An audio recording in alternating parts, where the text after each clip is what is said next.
Jack Skellington vit dans la ville d'Halloween et est très apprécié par les autres habitants qui l'ont baptisé le roi des citrouilles. Chaque année, il est chargé d'organiser la fête d'Halloween. Pourtant, ce dernier ne parvient plus à se satisfaire de sa vie qu'il trouve trop monotone. Lorsqu'il découvre par hasard la ville de Noël et ses réjouissances, il décrète qu'il sera le prochain Père Noël qu'il baptise Père Soleil. L'étrange Noël de Monsieur Jack, dont le titre en anglais est The Nightmare Before Christmas et que l'on peut traduire par Cauchemar avant Noël, est un film d'animation et une comédie musicale réalisée par Henry Selick en 1993. Ce dernier est né le 30 novembre 1952 dans le New Jersey. Il se passionne depuis sa plus tendre enfance pour le dessin et l'animation. Il est surtout connu pour avoir réalisé James et la pêche géante en 1996 et Coraline en 2009. L'étrange Noël de Monsieur Jack est souvent attribué à Tim Burton. Il est vrai que ce dernier est à l'origine du projet puisque c'est lui qui a écrit le poème dont le film s'est inspiré et a imaginé les personnages qui n'étaient que 3 dans la version initiale, Jack, Zero, son fidèle compagnon et le Père Noël. Il est crédité en tant que producteur dans le générique et s'est occupé de la direction artistique du métrage. Ce film est en réalité le fruit de la collaboration de 3 hommes, à savoir Tim Burton, Henry Selick pour la réalisation et enfin Danny Elfman pour la création des chansons et de la musique. L'étrange Noël de Monsieur Jack a été entièrement tourné avec la technique d'animation image par image ou stop motion en anglais qui consiste à prendre une photo puis modifier la scène et la position des marionnettes avant de reprendre un autre cliché et ainsi de suite. La réalisation de ce film a donc suscité un travail colossal et minutieux. Pour vous donner un ordre d'idée, le tournage a duré à peu près 3 ans. La confection des 60 marionnettes en 3 dimensions et des nombreux décors a nécessité plus de 100 personnes. L'équipe a modelé 400 têtes différentes pour Jack pour que ce dernier bénéficie d'une large palette d'émotions différentes. Chaque personnage a été réalisé en 3 exemplaires. Les acteurs qui ont doublé les personnages dans la version originale sont entre autres Chris Sarandon dans le rôle de Jack Skellington, Danny Elfman qui interprète à la fois Graham ainsi que le clown qui perd la tête et enfin Jack Skellington lorsque celui-ci chante, Catherine O'Hara joue le rôle de Sally ainsi que celui de Stram, Paul Rubens interprète Ham, William Hickey double le personnage du Dr Finkelstein, Glenn Shadix celui du maire et enfin Ken Page joue le rôle d'Oogie Boogie. Le film se passe essentiellement dans la ville d'Halloween et oppose 2 mondes, celui de Noël et celui d'Halloween.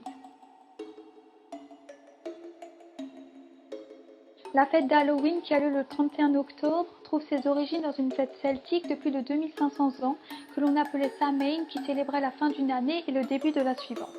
Lors de ces célébrations, les Celtes considéraient que les défunts rejoignaient le monde des vivants.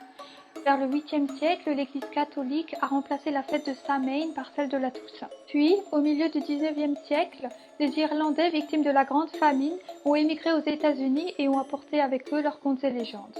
Le mot Halloween est une contraction de l'expression anglaise All Hallows Eve qui se traduit par la veille de tous les saints. Dans le film, le prénom du personnage principal, Jack, fait référence à un symbole de cette fête, la citrouille vidée que l'on surnomme en anglais Jack-o'-lantern, tandis que son nom Skellington signifie squelette. Il existe une légende irlandaise qui raconte que Jack-o'-lantern est un homme alcoolique qui a provoqué le diable.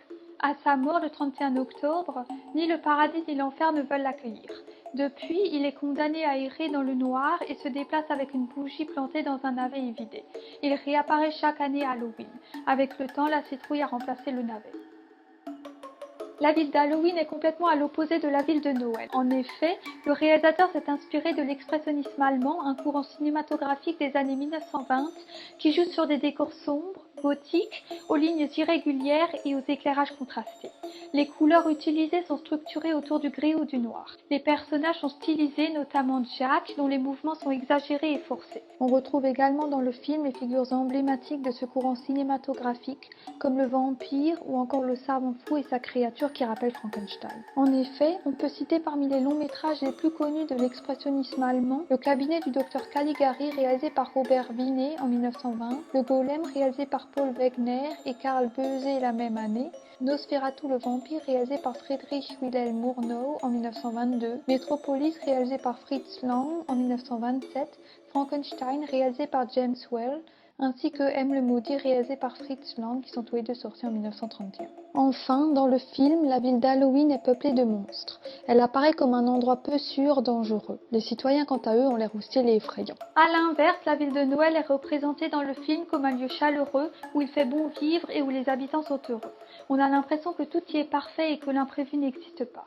Pour cela, le réalisateur utilise des couleurs vives tout en privilégiant en particulier le rouge, le vert et l'or qui symbolisent cette période de l'année. Les habitations des citoyens sont toutes semblables et conventionnelles. Les habitants sont pour certains bien portants. On retrouve également des figures emblématiques de Noël comme le Père Noël ou encore les lutins. Enfin, les mouvements de caméra sont rapides et symbolisent l'exaltation et la gaieté.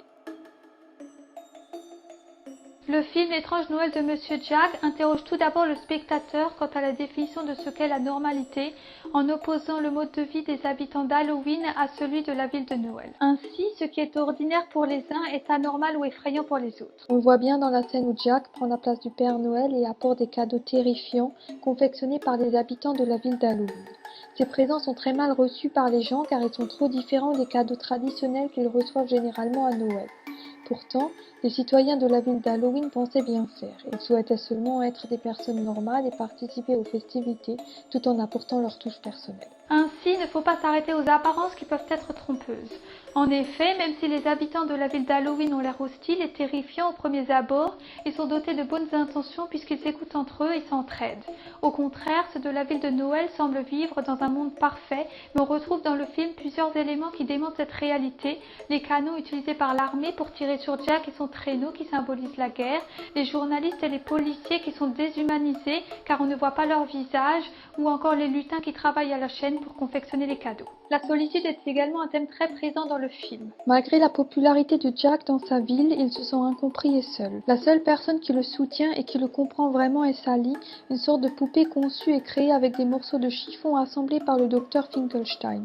Elle est secrètement amoureuse de lui et cherche sans cesse à le protéger. Elle est en quelque sorte son ange gardien. La figure du double apparaît également dans le film sous plusieurs formes. Tout d'abord, on peut dire que Jack rêve de devenir le double du Père Noël, ce qui est impossible car il est trop différent et ne vit pas dans le même monde.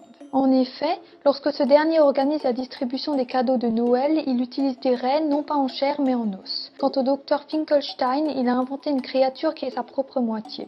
Le maire de la ville d'Halloween possède un double visage dont une face est joyeuse et l'autre triste.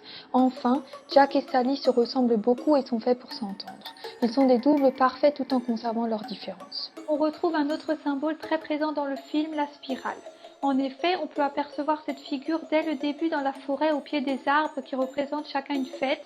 On reconnaît entre autres la Saint-Valentin, Pâques, la Saint-Patrick, Thanksgiving, Halloween et Noël. Puis, la caméra tourne autour de ces arbres dans un mouvement circulaire qui indique au spectateur que ce dernier va être entraîné dans un autre monde, dans un conte fantastique. La spirale symbolise également le fait que Jack et les citoyens de la ville d'Halloween sont contraints de préparer puis de célébrer encore et encore la même fête année après année. Danny Elfman, le compositeur, a précisé que la musique a surgi des images, de l'histoire et que les chansons se sont construites au fur et à mesure de l'invention des scènes. Ceci explique que la musique et la narration forment un ensemble harmonieux. La musique nous transporte dans un univers joyeux, à l'opposé du monde lugubre qui règne dans la ville d'Halloween. Les chansons permettent aux personnages de s'exprimer quant à leurs sentiments et font progresser l'histoire. Les paroles regorgent d'humour et sont très bien écrites. Que dire du rythme endiablé de certaines chansons qui sont devenues de vrais classiques, comme This is Halloween, que l'on trouve au début du film.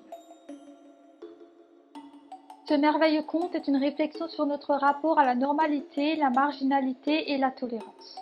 Il nous incite à nous remettre en question et à ne pas avoir peur de la différence et de l'inconnu. On ne doit pas juger une personne sur les seuls critères de la beauté, de la laideur, de la culture, mais au contraire être ouvert d'esprit et apprendre à la connaître. Personne ne peut et n'a le droit de décider unilatéralement ce qui est bon ou mauvais. Voilà, ma vidéo est terminée, j'espère qu'elle vous aura plu.